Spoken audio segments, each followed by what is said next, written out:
MBC의 기상캐스터였던 오요한나 씨가 젊은 나이로 극단적 선택을 했습니다.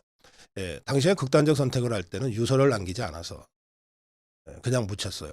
그런데 최근에 이 오요한나 씨의 휴대폰 비밀번호가 이제 풀리면서 그 안에 들어가 있던 내용들을 유족들이 보게 됐습니다. 근데 그 안에 유서에 해당되는 글들이 발견이 됐고, 이 오요한나 씨가 MBC의 비정규직 기상캐스터로 있으면서 동료와 선배 기상캐스터들로부터 엄청난 집단 따돌림과 지속적인 박해를 받아 오다가 그 사실을 MBC 측에 4명의 상사한테 알렸음에도 어떠한 조치도 받지 못하자 결국 정말 궁지에 몰려서 극단적 선택을 했던 정황이 확인이 됐습니다. 이런 정황이 뒤늦게야 그 휴대폰을 통해서 확인이 된 후에 유족이 MBC의 직원을 대상으로 손해배상 소송, 민사소송을 제기했는데, 저는 일단 민사소송을 제기했지만 사안의 성격이나 그 엄중함에 비춰볼 때 이것은 형사사건으로 엄중하게 처벌돼야 되는 사건이다, 그렇게 생각합니다. 그런데 제가 이 사안을 여러분께 이렇게 알려드리는 이유는, 이런 사안이 터지자마자 늘 벌떼처럼 들고 일어나던 그 수많은 좌파 여성단체들, 좌파 인권단체들, 좌파 시민단체들, 좌파 노조가 이런 방구 말이 그동안 없었다는 겁니다. 왜? 상대가 MBC였어? 그야말로 이 종북주사파, 이 음습한 카르텔, 이것들 그 일각이 지금 오요한나 씨의 죽음으로 지금 드러나고 있는 상황인데요. 이 부분에 대해서 정말 국민적 분노가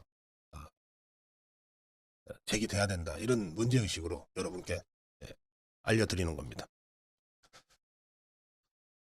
유족은 민사소송 소장에서 오요한나 씨가 2021년 10월부터 지난해 9월, 2024년 9월에 사망 직전까지 약 2년 넘게 이 2명의 동료, 집중적으로 이 괴롭힌 사람은 2명인 것 같은데, 폭언과 부당한 지시로 고통받았다, 따돌림 정황이, 집단 따돌림 정황이 확인되는 일기와 카톡 메신저 대화 등을 이제 공개하면서 공론화했다고 밝혔습니다. 유서에 해당되는 글은 17장 분량입니다. 2750자인데요. 이 오요한나 씨의 지인들은 이제 뒤늦게 이런 사실을 유족들이 공개를 하자 SNS를 통해서 사실 오랜 기간 동안 요한나로부터 특정인이, 이게 기상캐스터 선배 누구라고 합니다, 자신을 비난하고 따돌렸다는 이야기를 들었다. 저뿐만 아니라 요한나와 친했던 모든 사람들이 다 들었을 거다. 기사를 보시면 아시겠지만 가해자들과 MBC는 상황을 외면하고 있다. 이 사실을 널리 알려달라.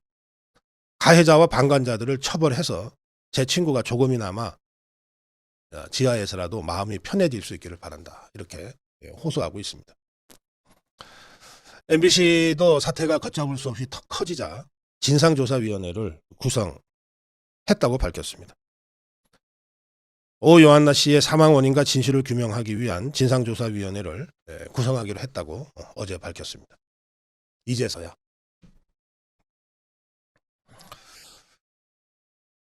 이 오요한나 씨가 이 집단 괴롭힘을 받기 시작한 것은 입사한 지 10개월째 되던 2021년 3월부터 2022년 3월부터였다고 합니다.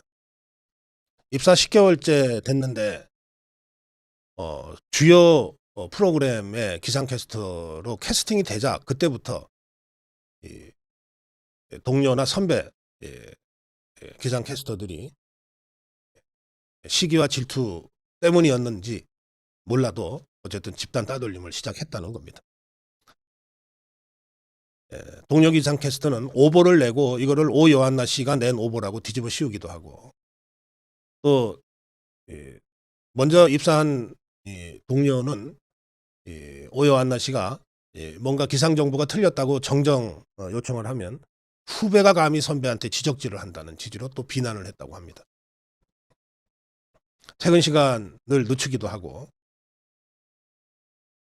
특히 이 오 요한나 씨가 아주 활달한 성격으로 그 시청자의 호감을 얻게 되면서 유퀴즈 언더 블럭이라는 예능의 제작진이 출연을 시켰는데, 그때부터 아마 집중적으로 이 따돌림이 본격화됐던 것 같습니다. 그래서 오 요한나 씨는 사망 전에, 극단적 선택을 하기 전에 MBC 관계자 4명, 그러니까 다 직장 상사들이겠죠. 다 정규직일 겁니다. 자신의 피해 사실을 알렸지만 MBC는 이 오 요한나 씨가 극단적 선택을 한 후에도 별다른 문제 제기가 없다는 이유로 직장 내 괴롭힘 조사를 따로 하지 않았다고 합니다. 참고로 말씀드리면 MBC는 직장 내 따돌림이 대체로 위력에 의한 따돌림, 괴롭힘이라고 보고, 이 직장 내 따돌림에 관해서는 다른 회사들, 다른 직장에서의 따돌림에는 너무하다 싶을 정도로 아주 가혹하게 또 치열하게 취재를 해왔던 것으로 유명합니다. 이진숙 방통위원장, 있을 수 없는 일입니다. 있어서는 안 될 일입니다. MBC 출신의 방통위원장이죠. 이런 제목으로 MBC 제3노조의 성명서를 공유했는데, 이진숙 방통위원장이 공유한 제3노조 성명서의 내용은 이렇습니다. 언제나 활기찬 모습으로 날씨를 전해주던 오 요한나 기상캐스터의 충격적 사망 소식과 함께 기상캐스터 선배들로부터 직장 내 괴롭힘을 받았다는 놀라운 내용의 유서가 매일신문을 통해 보도되었다. 유서 내용에 따르면 오 요한나 씨는 입사 후 5달이 지난 2021년 10월 아침 메인 뉴스인 뉴스투데이 날씨를 맡게 되면서 괴롭힘을 받기 시작했다고 한다. 그러면서 가해자들이 오 요한나 씨에게 가했던 수많은 직장 내 괴롭힘 사례를 쭉 열거합니다. 특히 유퀴즈 언더 블럭 촬영과 관련해서 집중적으로 괴롭힘이 있었다는 것입니다. MBC 노조, 제3노조는 이 오 요한나 씨가 메인 뉴스와 아침 뉴스 날씨를 담당하는 선배 기상 캐스터로부터 직장 내 권위를 이용해 괴롭힘을 당하는 정황이 있었을 것이라고 본다고 주장하면서, 이에 따라 회사 차원에서의 전면 실태 조사와 함께 직장 내 괴롭힘의 가해자에 대한 문제점, 고용관계를 도급 계약으로 유지해온 근로기준법 위반 사항 등에 대해서 면밀히 주시하겠다는 입장을 밝혔습니다. 저도 한 40년 방송사에 직원으로 취직한 적은 없지만 방송 언론 활동을 해왔지 않습니까? 그냥 어깨너머로 보기도 하고 이런저런 얘기들을 많이 들었는데, 특히 지상파, 종편은 더 열악합니다만 지상파 종편의 여성 비정규직들의 그 처우는 정말 참담하고 심각해요. 우선 여성 기상 캐스터들은 절대 다수가 비정규직입니다. 날씨 전하는데 왜 그런 옷차림으로 전신 노출이 필요한지 모르겠어요. 언제부턴가 그렇게 돼버렸습니다. 성의 상품화가 노골적으로 진행돼 온 영역이 날씨 기상 캐스터 영역입니다.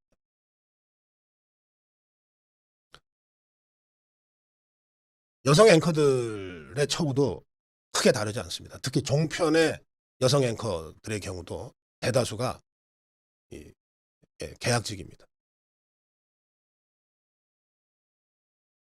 또 지상파 종편 할 것 없이 수많은 프로그램의 거의 대부분의 프로그램 콘텐츠를 담당하고 있는 작가들 절대 다수가 여성 작가들인데요. 이들 전부 다 비정규직입니다. 그 위에 군림하고 있는 게 민노총 소속 정규직 직원들이에요. 그야말로 악랄한 수탈구조 속에서 수탈당하고 착취당하면서 심지어는 이런 직장 따돌림까지 당하면서 근근히 버텨내고 있어요. 우리는 영상을 통해서 활기차게 날씨를 전해주는 기상캐스터의 멘트를 들으면서 기분 좋게 하루를 시작할 수 있지만 그 한마디를 위해서 그 악랄한 억압적 수탈 구조 속에서 어디는 밖에다가 말 한마디도 못하고 버텨내고 있는 수많은 이 비정규직 여성 기상 캐스터들과 여성 앵커들과 여성 작가들의 처지를 생각하면 절대 화면 앞에서 기분 좋게 웃을 수가 없어요. 그 수많은 좌파 여성단체들, 그 수많은 좌파 인권단체들, 그 수많은 좌파 시민단체들, 좌파 노조들 도대체 뭐 하는 거냐? 상대가 MBC라서? 상대가 MBC라서